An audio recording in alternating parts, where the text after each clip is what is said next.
The magic of laser cutting is found in three primary operations: cutting, scoring, and area engraving. Once we understand the difference between these operations and how the laser cutting file communicates to the laser cutter, we can start designing our projects. In this video, I'll show you the differences between laser cutting, scoring, and area engraving, and how color mapping is used to program the laser cutter to do each of these in a single job. The first operation we'll look at is laser cutting. To cut, the head of the laser follows the path of the stroke or vector line in the file. The laser is set strong enough to cut all the way through the material. This is why laser cutting files must be vectors. The laser cutter can follow a path, but not pixels.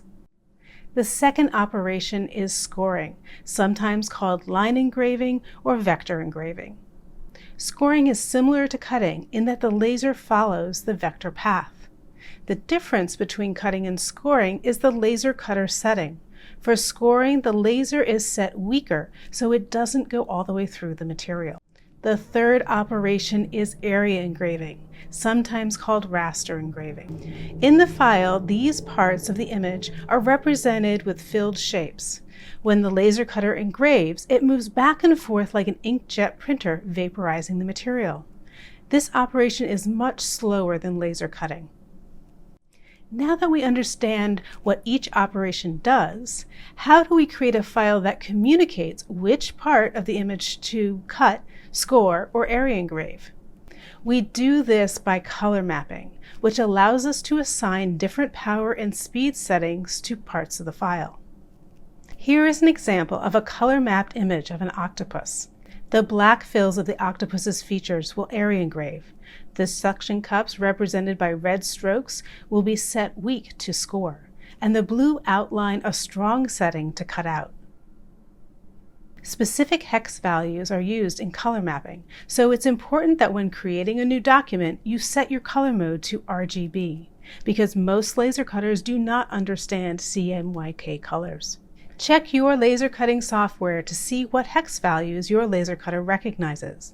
Universal laser cutters use 8 hex values, while Trotec use a whopping 16. A side note for those of you with a Glowforge. Glowforge doesn't require specific hex values. You can use any colors to fit your fancy.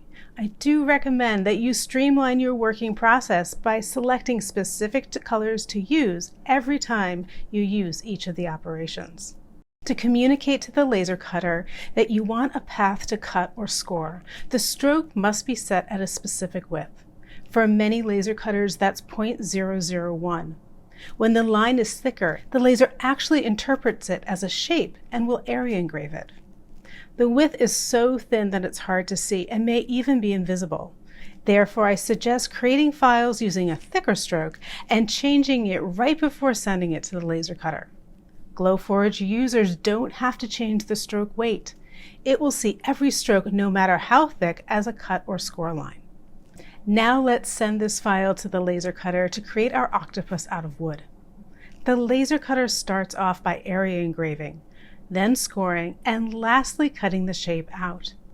Setting this order is another feature of color mapping that we'll discuss in a further video. Let's review. 1. Laser cutters can perform 3 operations: cutting, scoring, and area engraving. 2. Cuts and scores are vector lines or strokes where the head of the laser follows the path of the line. 3. Area engraving is represented by filled shapes. The laser cutter removes material by moving back and forth like an inkjet printer, and it is slower than cutting. 4. Color mapping is used to differentiate which parts of the image will be cut, scored, or area engraved. Don't forget to set your file to RGB color mode. 5. Before sending your file to the laser cutter, make sure your vector lines are 0.001.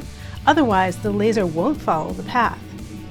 Now that you understand the difference between the different laser cutting operations and how the file communicates them to the laser cutter, check out the next video in this series. Before you leave, share something you've learned in the comments.